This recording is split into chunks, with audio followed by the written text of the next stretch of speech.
മൗനത്തിന് ഒരുപാട് അർത്ഥങ്ങളുണ്ട്. പലപ്പോഴും നിങ്ങളുടെ മൗനം നിങ്ങളുടെ സമ്മതമാണ്.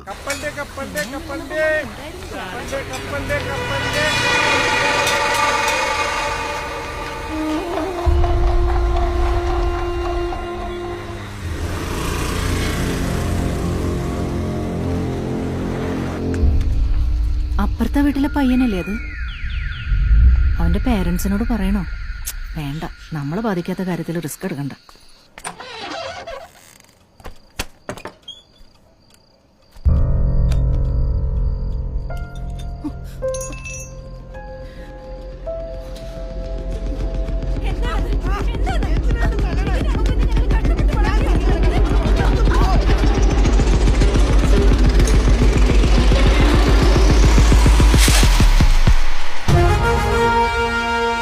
ഇന്ന് റോഡിലും അപ്പുറത്തെ വീട്ടിലും സംഭവിക്കുന്നത് നാളെ നമ്മുടെ വീട്ടിലും സംഭവിക്കാൻ വേണ്ടി കാത്തിരിക്കണോ?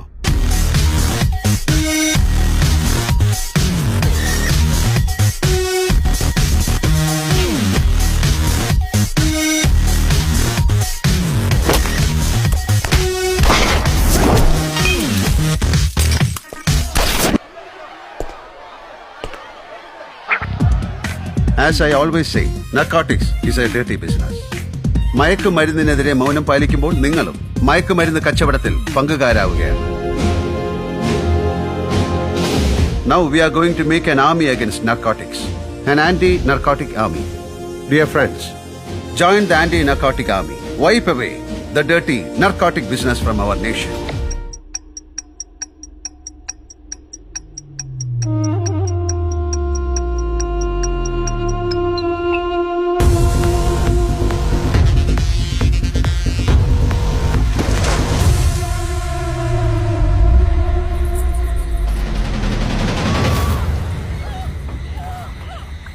ചുറ്റുപാടും നടക്കുന്ന മയക്കുമരുന്ന് ഉപയോഗമോ വിൽപ്പനയോ നിങ്ങളുടെ ശ്രദ്ധയിൽപ്പെടുകയാണെങ്കിൽ കേരള പോലീസിന്റെ ആന്റി നർക്കോട്ടിക് ആർമി നമ്പറിലേക്ക് എത്രയും പെട്ടെന്ന് വാട്സ്ആപ്പ് സന്ദേശം അയയ്ക്കുക. നടപടി ഉടനെ ഉണ്ടാകും. 9959966666. ഇതാണ് anti narcotic army number. Voice, message, video എന്നീ 3 ഫോർമാറ്റുകളിലും നിങ്ങൾക്ക് സന്ദേശങ്ങൾ അയക്കാവുന്നതാണ്. സന്ദേശം അയക്കുമ്പോൾ www അതിലുണ്ടാകാൻ പ്രത്യേകം ശ്രദ്ധിക്കണം. അതായത് ഹൂ, വെൻ, വെയർ, ആര്, എപ്പോൾ, എവിടെ വെച്ച് മയക്കുമരുന്നുമായി ബന്ധപ്പെട്ട കൃത്യം നടത്തുന്നു എന്ന് വ്യക്തമായി ആ മെസ്സേജിൽ ഉണ്ടാകണം. സന്ദേശം അയക്കുന്ന ആളിന്റെ ഐഡന്റിറ്റി പൂർണ്ണമായും രഹസ്യമായി. ഈവൻ മെസ്സേജ് ചെക്ക് ചെയ്യുന്ന പോലീസുകാർക്ക് പോലും ആ സന്ദേശം അയച്ചത് ആരാണെന്ന് കണ്ടുപിടിക്കാൻ പറ്റാത്ത രീതിയിലാണ്